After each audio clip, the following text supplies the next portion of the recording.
1장 삶에 대한 태도. 두 번째 원고. 재수없지 않기란 어렵다. 재수없음. 나는 그래도 되라는 자기 우위의 확인과 자기 위안. 우리는 일상에서 수없이 재수없음을 마주한다. 우리말 재수없다는 크게 두 가지 의미를 가진다. 하나는 좀처럼 운수가 없다는 의미, 다른 하나는 무엇인가에 대해 마음에 들지 않고 기분이 나쁘다는 의미다. 여기에서는 후자의 재수없음에 대해 말하고자 한다. 누군가가 재수없게 느껴질 때는 그 대상에게서 다음 세 가지 요소 중 하나 이상이 관찰된다. 인간 관계에서 다음 세 가지를 하지 않기란, 느끼지 않기란 제법 어려우므로 재수없지 않기란 정말 어렵다 할 수 있겠다. 첫 번째, 예의가 없다. 두 번째, 형식적 예의를 지키기는 하는데 존중한다는 느낌이 들지 않는다. 세 번째, 별로 궁금하지 않은데 자꾸 뭔가를 가르치려 든다. 혹은 그러고 싶은 걸 참는 것이 느껴진다. 재수없음에도 정도가 있다면 미미한 재수없음은 회의적이고 냉소적인 말투와 눈빛일 것이며, 심각한 재수없음은 꼰대적 말과 행동으로 관찰된다. 둘 다 불쾌하기는 마찬가지인데, 꼰대가 인격에 대해 적극적이고 파괴적인 재수없음이라면 회의와 냉소는 인격을 갉아먹는 소극적 재수없음이다. 심지어 이것은 적극적인 인격 침해의 한 형태가 아니므로 이 소극적 재수없음을 실천하는 이는 죄책감조차 느끼지 않는다. 혹은 느낄 필요가 없다. 이쯤에서 생각, 나는 왜 이 글을 쓰는가? 제대로 살기 위해 좋은 관계는 대단히 중요하기 때문이다. 그런데 재수없음이 상호간 감정을 망쳐서 관계를 망치는 주범임에도 이 문제가 제대로 조명된 적이 내가 아는 한 별로 없다. 재수없음의 유형 중 하나인 꼰대에 대해서는 제법 논의가 있다. 우리는 꼰대 조직에서 꼰대를 흔하게 만난다. 그런데 꼰대는 피하거나 맞습니다, 그렇죠 하면서 수동적인 무시로 대응할 수가 있다. 즉, 꼰대에 대한 우리의 내성은 제법 강하다. 그러나 또 다른 재수없음 유형인 회의와 냉소, 즉 소극적 재수없음에 대해서는 그렇지 않다. 이 유형은 관계에서 자주 관찰하거나 경험할 수 있다. 우리는 일상에서 생각보다 자주 주변인의 냉소적이고 회의적인 시선을 감내해야만 한다. 그러나 나의 동료, 심지어는 가족일 수도 있다. 우리는 일상에서 생각보다 자주 주변인의 냉소적이고 회의적인 시선을 감내해야만 한다. 그들은 나의 동료, 친구, 심지어는 가족일 수도 있다. 그들이 좋은 말을 가장한 조언을 수반하면 그 재수없음의 효과는 지속적이며 상당해진다. 나는 보다 명확히 재수없음을 규명함으로써 잘 대응할 수 있는 지혜의 가능성을 열어보고 싶다. 인간은 언제 왜 재수없게 될까? 그렇다면 어떤 인간은 언제나 누구에게나 어디에서나 보편타당하고 비차별적으로 사해통포적으로 재수없을까? 지극히 편견에 기반한 나의 귀납적 관찰에 따르면 아니다. 인간은 상황과 상대를, 즉 누울 자리를 봐가면서 재수가 없다. 참 정치적인 동물이 아닐 수 없다. 선사시대 야생의 인간 개체는 정말 약했다. 야생의 다른 동물이 그렇듯 인간도 본능적으로 상대가 위협이 될지 판단해야만 했다. 인간은 날카로운 이빨도 발톱도 없었으므로 인간의 생존은 상호 협력에 기반할 수밖에 없었다. 자신을 위협할 대상뿐만 아니라 자신과 협력할 만한 대상인지를 가늠할 필요도 있었다는 말이다. 이는 상대의 쓸모에 대한 관점으로도 확장된다. 나는 너보다 강하다. 너는 나보다 약하다. 당신은 나보다 강하군요. 나는 당신보다 약해요. 이것이 오늘날 지식 정보 사회에서는 나는 알고 너는 몰라, 당신은 알고 나는 모르는군요 로 바뀌었다. 자본주의 사회에서 힘의 우위는 가진 것의 유무와도 관련되기에 나는 알고 너는 없어, 당신은 있고 나는 없군요 로도 나타난다. 인간은 본능적으로 상대적 강함과 약함을 판단한다. 인간은 상대를 대할 때 우열 요소들을 직관적으로 느끼고 자신이 어느 정도까지 예의를 차리고 존중을 해야 할지를, 즉 재수없음의 여부 또는 정도와 빈도를 결정하는 것 같다. 비교하고 비교당하는 것은 인간 사회에서 아주 필연적이고 지속적인 과정이다. 이 비교는 내가 더 낫다, 나는 못하다라는 판단을 지속적으로 수반한다. 무한 경쟁 시대의 나의 열등함은 대단한 스트레스다. 반대로 나는 너보다 낫다는 생각은 상대적인 위안이 된다. 우리는 비교를 통해 우월적 지위를 확인받고 싶어 한다. 상대가 그래도 될 만하면 우리는 기꺼이 무시와 냉소, 회의적인 시선으로 그를 바라보기 시작한다. 심하면 꼰대적인 태도를 취한다.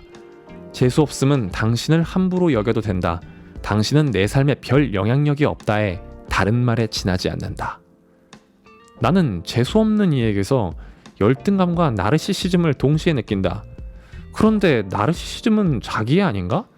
자기애가 왜 재수없게 발현되나? 이 자기애는 요즘 만병통치약급으로 유행하는 말인 자존감과는 다른 것 같다. 심리학적인 정의는 모르겠지만 나는 자존감이 말 그대로 자기의 존재함에 대한 존중이자 일종의 자기복원력이라 생각한다. 반면 자기애는 자신이 가진 조건과 배경, 능력에 대한 인정에서 비롯된다고 생각한다. 결국 재수없음이란 자신은 경쟁에서 지지 않았다는 자기 우위의 확인이자 자기 위안이다. 나는 재수없는 이들이 자존감은 낮고 자기애는 강하다고 내 마음대로 판단한다. 재수없는 이들은 누군가를 끊임없이 후려치지 않으면 안 된다. 자신은 더 나은 존재이며 자신은 패배자가 아니라고 계속 확인받아야 한다. 스스로를 존중하지 않으니 남을 깎아내릴 수밖에 없다. 자기를 지켜야 하니까. 재수없음의 비용은 대단히 매우 정말 크다. 재수없음의 비용은 놀랍도록 크고 자기 파괴적이다. 크게 두 가지 측면에서 그렇다. 하나는 자기 부정으로 인한 스트레스다. 누구나 자신의 내면에 저마다의 땜빵을 가지고 있다. 이 땜빵은 각자가 열등감을 느낄 만한 포인트다. 경제적인 어려움일 수도, 연애할 때마다 차이는 것일 수도, 외모 컴플렉스일 수도 있다. SNS가 발달하면서 우리는 우리의 모습을 효과적으로 있어 보이게 편집할 수 있게 되었다. 방을 어둡게 하고 부각하고 싶은 부분에만 조명을 비추면 된다. 당연히 굳이 땜빵을 보일 필요는 없다. 문제는 적당한 편집을 넘어선 자신이 아닌 것 혹은 자신이 되어야만 하는 것을 자신인 양 믿는 자기 부정이다. 재수없는 사람들은 내가 쟤보다 나아야 한다. 그러자면 일상에서도 땜빵을 노출해서는 안 된다. 편집이 대단히 많이 필요해진다. 이는 필요 이상의 노력과 스트레스를 가져온다. 사실 이들에 대한 대응 또한 평소에 나 매우 잘 살고 있어요 라고 보이는 방법 정도밖에 없다. 물론 자기 편집에 드는 노력이 크기에 불필요하다 생각하면 하지 않아도 된다. 나는 27 이후, 그러니까 내가 군대를 가고 큰 집 빠른 차, 좋은 직장 등의 번듯함과는 거리가 멀어지기 시작했을 때 이것이 나의 땜빵이 되리라는 것을 알았다. 나는 그냥 이것이 나의 땜빵임을 인정하기로 했다. 어쩌겠는가. 지금의 나는 별로 번듯하지 않은 걸. 덕분에 나는 재수없는 분들에게 후려쳐짐을 종종 경험하고 있다. 상관없다. 그들에게 자기보다 못한 사람이 되는 것으로 인해 그들이 위로를 받는 것도 나름대로 의미 있는 일이다. 또 그들을 관찰하는 것은 인간관계에서 제법 많은 통찰을 준다.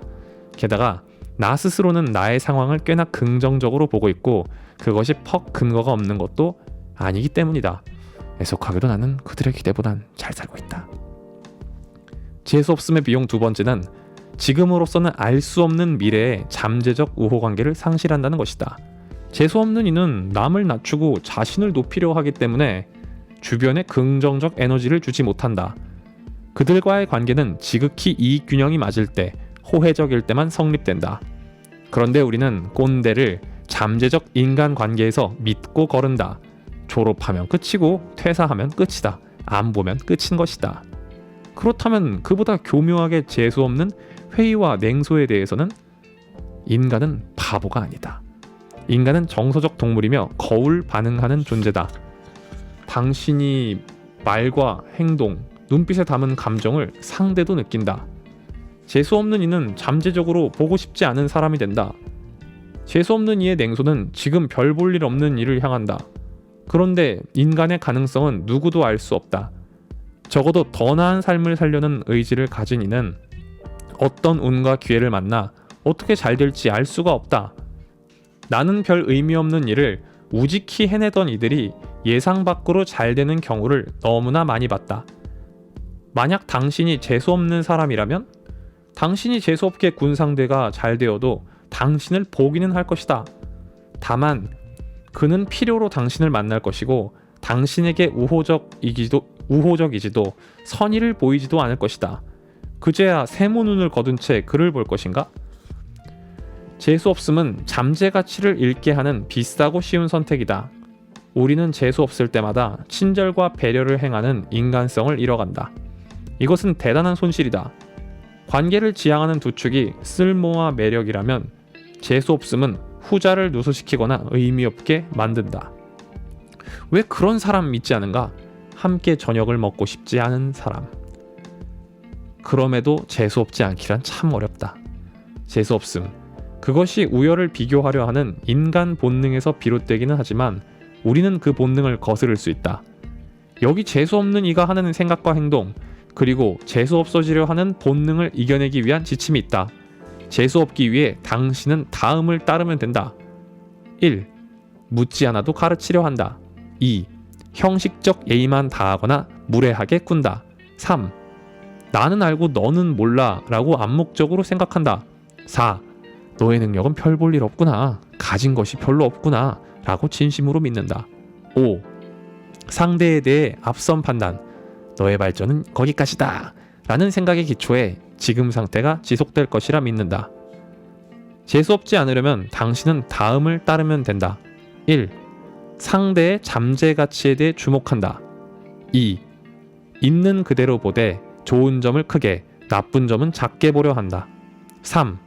상대에 대해 단정적으로 판단하지 않는다. 4. 그럼에도 판단했다면 고정적인 것이 아닌 변할 수 있는 가능성으로 판단 기준을 이동시킨다. 5. 내가 생각하는 방식대로 행동하지 않는다고 그것이 못한 것은 아니라고 생각한다. 일상 속에서 재수없음을 마주하며 느낀 감정의 마이너스를 기억한다. 재수없음은 스스로에게 향하는 칼날이다.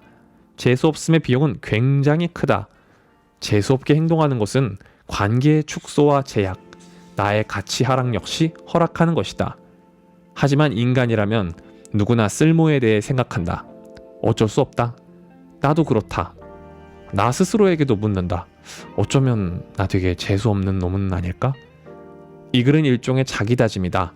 내 나름의 노력이 운과 기회를 만나 성공에 닿더라도 번듯해진 나, 더 가지게 된 내가 부디 많은 이들에게 보다 친절하길, 배려하길, 존중하길, 그리고 많은 사람들이 보다 많은 이들에게 재수 없지 않길 바라본다.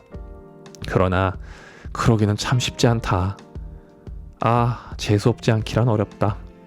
오늘도 다짐한다. 재수 없음으로 향하는 충동을 이겨내기로.